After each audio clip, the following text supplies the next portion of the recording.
낭낭님들 안녕하세요. 아마 이게 수요일날 올라오니까 이제 사순절, 이제 제2의 수요일부터 시작되는 사순절 그 당일날 제가 아마 여러분을 찾아뵙겠네요. 예수님 이야기 저희가 하고 있는 중이라서 더 의미가 있다는 생각이 들고요. 오늘은 누가복음에 있는 예수님 탄생 이야기를 이제 마태 공동체하고 어떤 좀 다른 강조점이 있었나 하는 부분을 저희가 릴리오적으로 한번 읽어보자 이렇게 약속을 드렸죠. 예, 그래서 그렇게 이야기를 좀 해보려고 하는데 참 이 멀리서 보여서 잘 안 보이실지 모르겠는데 제가 아주 생생한 상황이면 막 가까이서 보여드리고 싶은데 정말 물을 잘 주고 갔는데 주말에 제가 저 찍고 있는 건 월요일날 찍고 있거든요.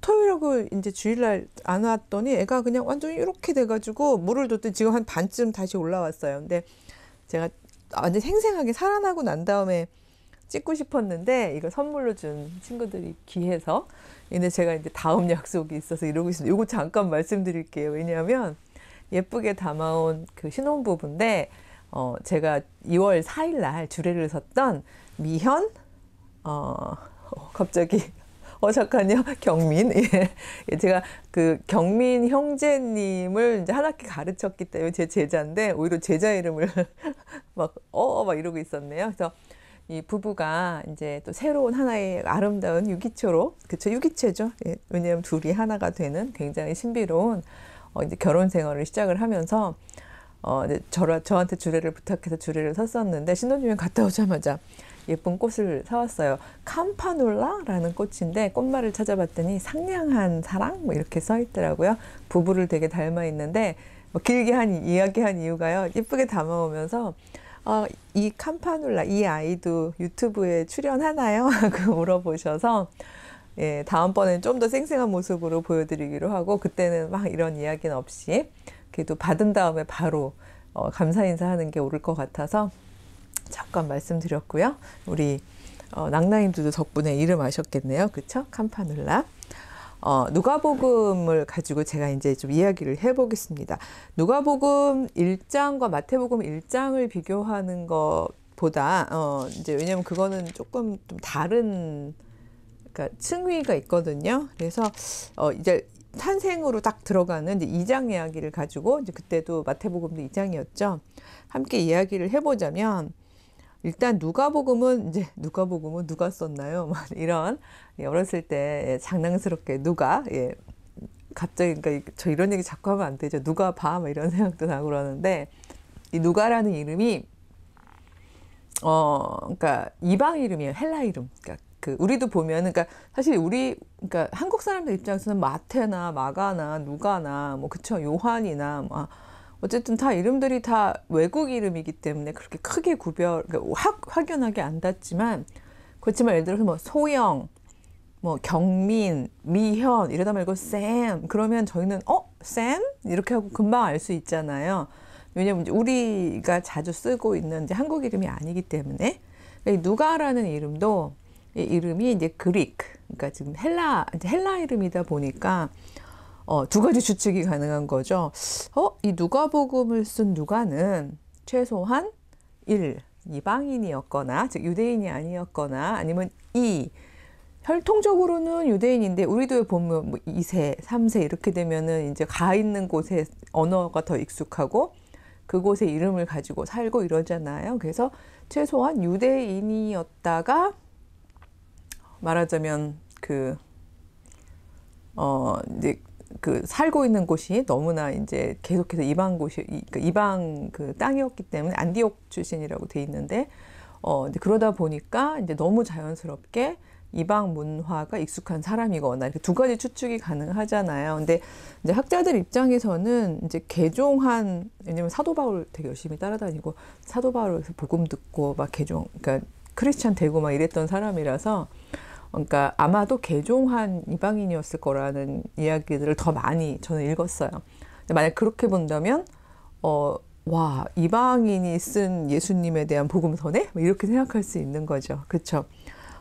사실 이방이라는 게 저희도 어차피 이방이니까 유대인들이 볼 때는 그게 뭐 대단해라고 생각하실지 모르겠지만 이 당시에는요, 본인들조차도 정체성이, 그러니까 우리가 독자적으로 새로운 종교인들이라는 생각을 안 하고 있었기 때문에 회당에서 막 가르치고요. 그쵸. 막 회당에서 가르치다 쫓겨나기도 하고요. 막 그럼에도 불구하고 그러니까 유대인 공동체와 아주 딱 두부 자르듯이 잘라서 본인들을 생각했던 사람들이 아니었기 때문에 이런 사람들의 경우에 이제 소위 말해서 이방인이 유대인의 마태복음 경우 유대인의 왕으로 이제 고백을 했었잖아요. 그러니까 유대인에게 구원자가 되는 분에 대한 복음서 내용을 썼다는 거에 대해서는 굉장히 유의미하게 이해할 수 있는 부분, 그러니까 소위 평가할 수 있는 부분이 있겠죠.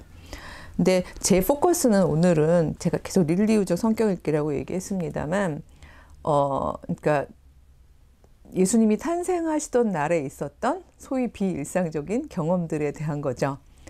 마태는 그 부분을 별이 왕의 별이 떴고 그거를 동방 박사들이 발견했고 필시 천문학자였을 그쵸? 그들이 그 별을 따라와서 아기 예수께 경배하고 돌아가는 그런 그 소위 그 릴리우로 표현을 했다면 반복은 안 하겠습니다. 그 의미에 대해선.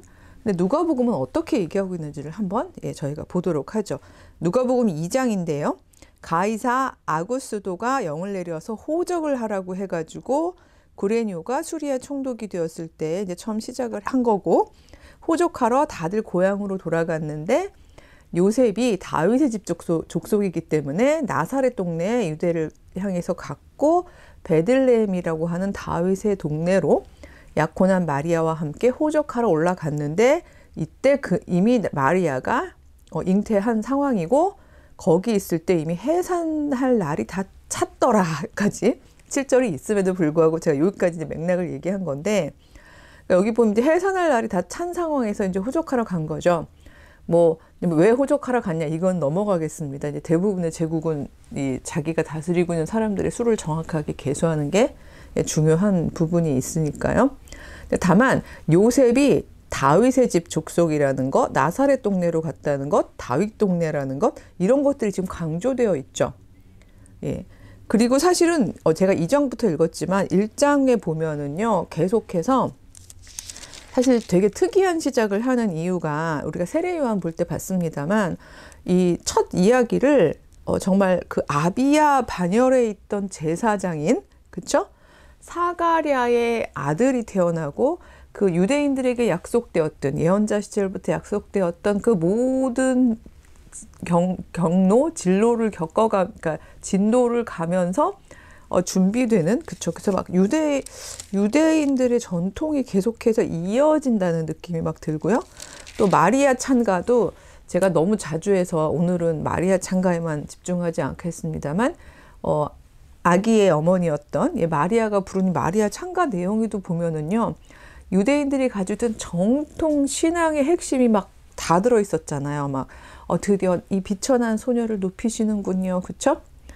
드디어 막 그 교만했던 사람들은 막 흩어지고 높은 곳에서 막 갑질하던 사람들은 막 끌어내려지고 그다음에 막 착복하면서 막 혼자서 부유했던 사람들은 빈손으로 돌아가겠군요. 반면에 그쵸, 겸손한 사람들 높여지고 이제 가난한 사람들은 배부르게 먹는 그런 구원의 날이 오겠군요. 정말 이 아브라함의 그쵸, 아브라함에게 하셨던 바로 그 기억들, 약속들을 기억하시고 우리를 이렇게 도우시는군요. 굉장히 이렇게 정말 이스라엘 통사를 통해서 가장 핵심적인 이야기를 또 앞에 자락으로 깔잖아요. 마리아 찬가에서도. 그뿐만이 아니에요. 그 세례 요한의 아버지 사가랴가 이 소위 말해서 이제 막 성령 충만해서 했던 예언에도 보면은요, 계속해서 자기들의 전통을 이야기하고 있어요. 이게 제가 1장 67절 이하를 좀 빠르게 읽어보겠습니다. 부친 사가랴가 성령의 충만함을 받아 예언하여 뭐라고 얘기하냐면요. 찬송하리로다 주 이스라엘의 하나님이여 그 백성을 돌보사 속량하시며 우리를 위하여 구원의 뿔을 그 종 다윗의 집에 일으키셨으니 이것은 주께서 예로부터 거룩한 선지자의 입으로 말씀하신 바와 같이. 그리고 뒤에 착 나오는 노래를 보면은요, 결국 구원하시는 구원의 역사를 우리에게 이렇게 이루시는구나 하는 얘기가 쭉 나오거든요. 그 앞에 1장에서 쭉쭉 깔려 있는 건 보면, 그러니까 마태복음의 경우에 유대인의 왕이라는 왕의 어떤 포커스와, 그렇죠? 근데 나중에 말씀드렸지만 유대인으로만 제한되지 않는 왕이었죠.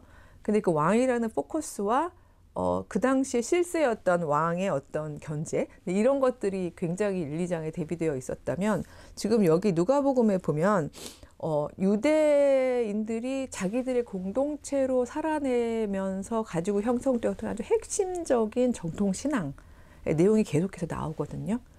근데 바로 이런 것들이 나오고 난 바로 다음에 예수의 나심이 이제 2장에 나온 거예요. 그리고 아까 읽었던 1절에서 6절까지의 내용을 보면 다윗의 동네로 요셉이 그 다윗의 자손이었기 때문에 가는 거죠. 그러니까 이 부분에서 사실 제가 살짝 오늘 할 얘기가 많은데 너무 많이 가면 안 되는데 주일학교 때부터 궁금했던 건 바로 이런 부분이었어요. 즉 이걸 릴리우적으로 읽지 않고 리브 워구어적으로 읽으면 이런 질문이 생기는 거죠. 성령으로 잉태했다면서요. 요셉 아이가 아니라면서요.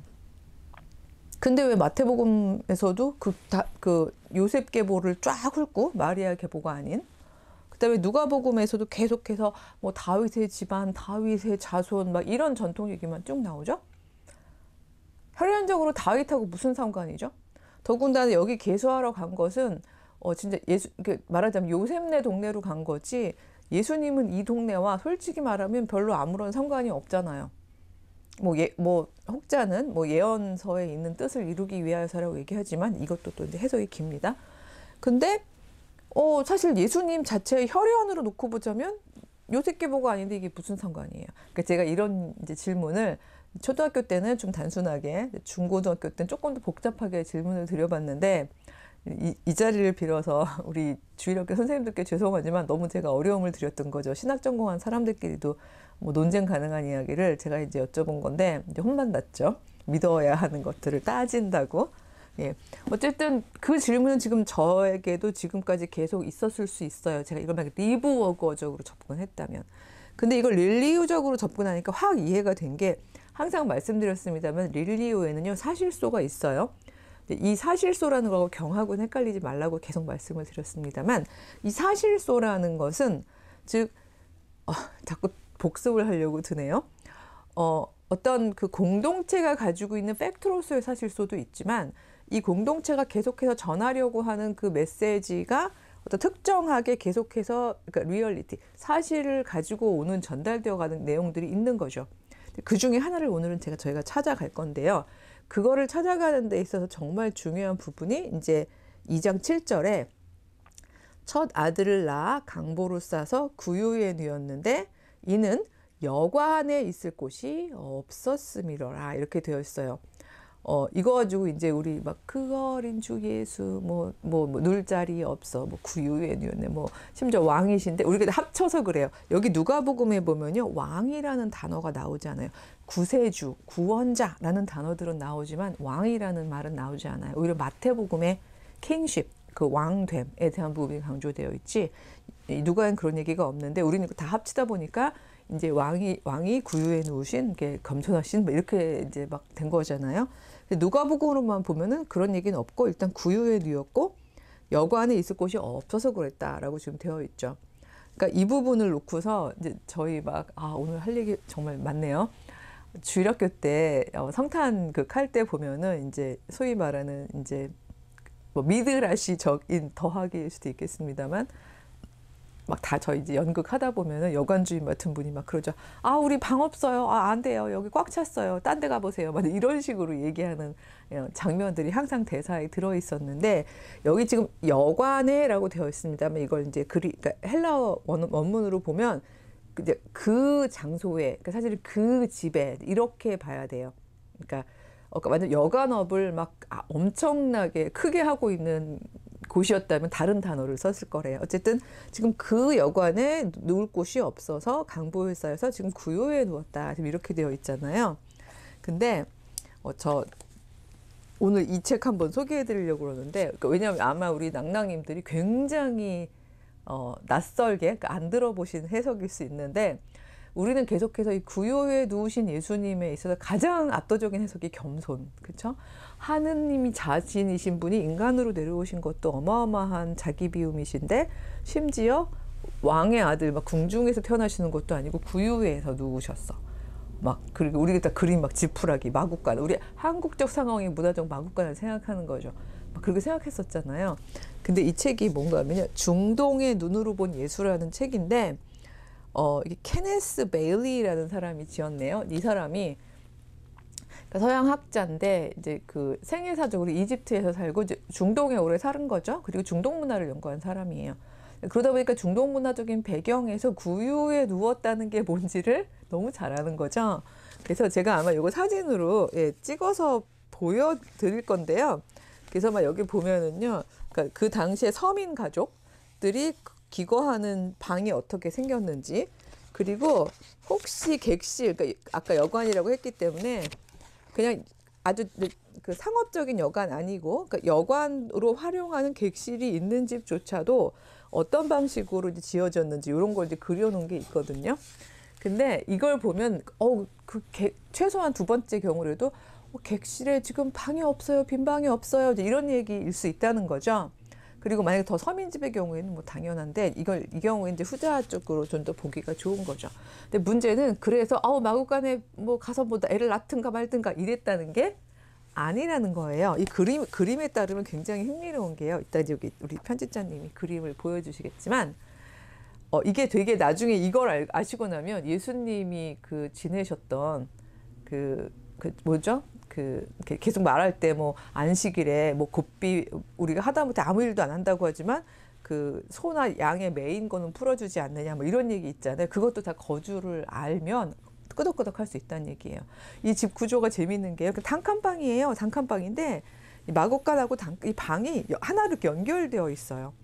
그래서 이제 얘들이 평소에는 나가서 뭐 이것저것 뜯어먹고 하지만 밤이 되면 이제 데려와서 묶어놔야 되잖아요.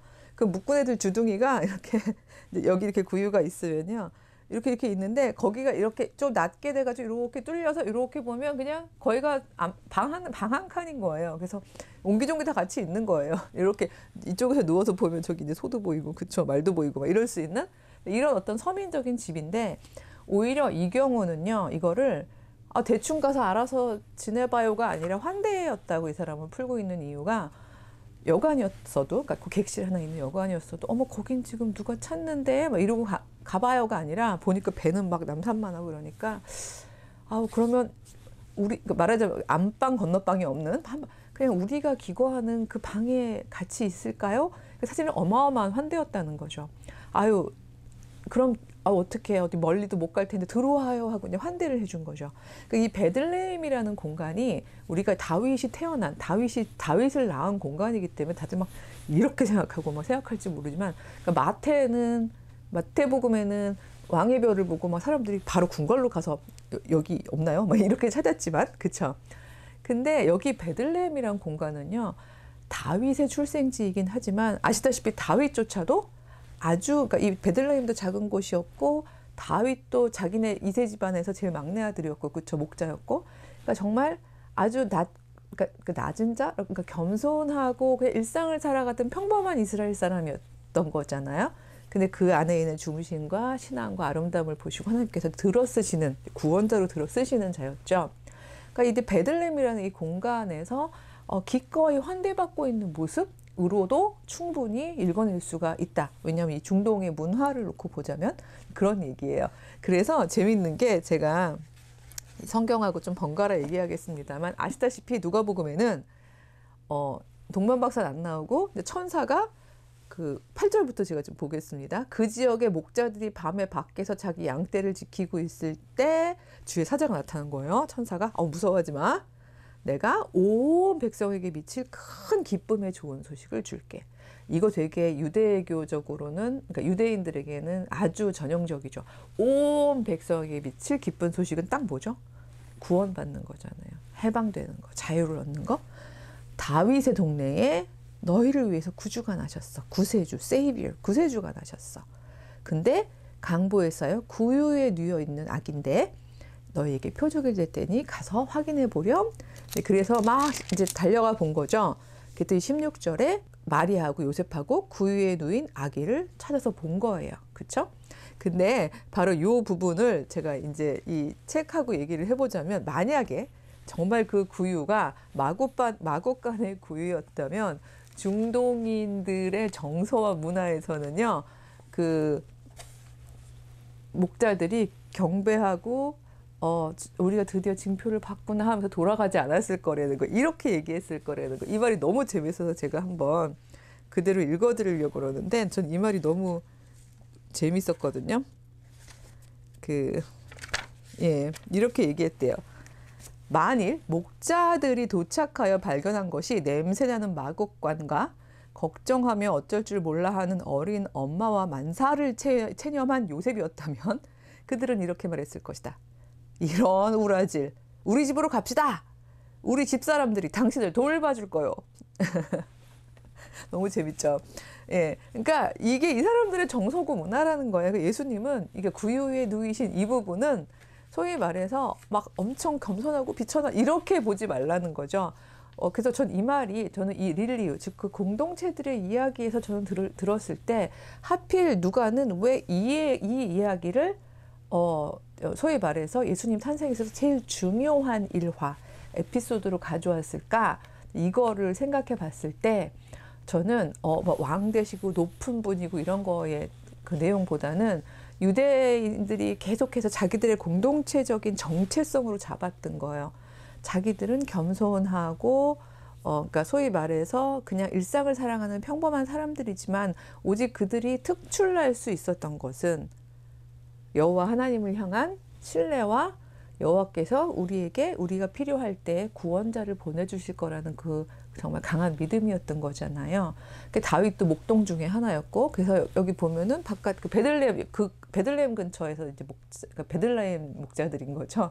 예, 이런 목자들에게 들려지는 소식들. 그래서 그러니까 막 저쪽이 왕궁에, 물론 왕궁에 없었지만 왕궁 베이스로 돼가지고 이제 마태복음이 조금 더 이제 어떤 굉장히 이렇게 눈에 띄는 어떤 그 예수님의 탄생에 대한 부분들을 많이 이야기를 했다면, 이 누가복음에서는 오히려 작은 마을 베들레헴, 그러니까 막 그 다윗에 의해서 막 이데올로기적으로 막 확장된 그런 베들레헴이 아니라 어린 마리아도 찬양했고, 세례 요한의 아버지 사가랴도 확증했고, 그렇죠? 그리고 이 베들레헴이라는 동네와 그 다음에 이 목자들이라는 다윗의 이제 그 직업이었던 목자들까지 참여해가지고, 그리고 그 모든 참여의 가장 이제 그러니까 피크는 그야말로 여관, 예, 어쨌든 그 집, 마태복음에 보면 그냥 집이라고만 돼 있어요. 마태복음엔 여관이라고 안 돼 있거든요. 그래서 그 집의 주인들, 기꺼이 자기 방을 함께 공유했던 그러니까 모든 사람들, 여기 진짜 모든 사람들의 기쁜 소식이다. 특별히 뭐 높은 사람들, 좋은 사람들만을 위한 소식이 아니라 그냥 정말 모든 사람들을 위한 기쁜 소식이다라고 이야기하는 바로 그 복음의 핵심의 정수. 아무도 배제되지 않을 것이며 어떤 사람들도 비천하고 낮다고 하여서 그들이 그 기쁜 소식을 듣는 데서 소외되지 않는. 그래서 어떻게 보면은 누가가 이방인이었다면, 그렇죠? 이방인조차도 이 기쁜 그 소식의 어떤 공동체에 당연히 포함될. 그래서 이 소식은 구세주가 나는 이야기에 대한 이야기였고, 아무도 기대하지 않을 어떤 그런 땅에서 그런 사람들 속에서 태어날 것이지만, 정말 중요한 것은 그가 하나님을 정말 의뢰하고 하나님을 신뢰하는 자였고, 그리고 그런 자를 들어쓰시면서 하나님께서 그를 구원자로 삼으실 것이다 라는 이야기라면, 예수께서 굳이 혈연적으로 요셉의 피를 물려받지 않았더라도, 그렇죠? 왜냐하면 다윗이 유대인을 향하여 가지는 상징성이 바로 신앙을 가진 구원자의 이미지잖아요. 그렇다면 예수님을 바로 그런 어떤 아주 가장 그 전형적인 유대인들의 서민들의 어떤 연합 속에서 기쁨 가운데 축복 가운데 태어나는 그런 그러니까 그런 아이로 그려낸 이 릴리유가 전달하고 있는 것은 오히려 역설적으로 이방인에 의해서 쓰여졌지만, 우리들의 신앙 공동체 안에서 우리가 구원자로 섬기고 있는 이분은 실은 유대 전승부터 계속해서 강조했던 바로 Savior, 즉 모든 사람들을 정말 기쁜, 모두에게 기쁜 소식인 거죠. 어떤 나라를 뭐 세우고 뭐 이런 거의 문제가 아니라 모두에게 기쁜 복음과 그 소위 이제 해방과 자유의 복음을 위해서 오신 우리의 Savior, 구세주의 탄생을 축하하는 거야. 그리고 이거는 우리 모두에게 열려 있어 라는 이야기를 전해주기 위해서 오히려 왕궁과 그다음에 뭐 박사와 이런 에피소드보다는 베들레헴과 여관 주인과 기꺼이 자기 방을 내준, 그다음에 함께 막 달려와서 기뻐했던 목자들의 이야기로 그 릴리우를 풀어간 게 아닌가, 이렇게 저희가 풀어볼 수 있다는 거죠. 너무 또 길어질 것 같아서요. 제가 못한 이야기 있으면 다음 시간에 조금 보충하도록 하겠습니다. 또 사순절 시작이죠. 한 주간도 경건하게 기도하면서 잘 보내고 다음 주에 만나겠습니다. 안녕.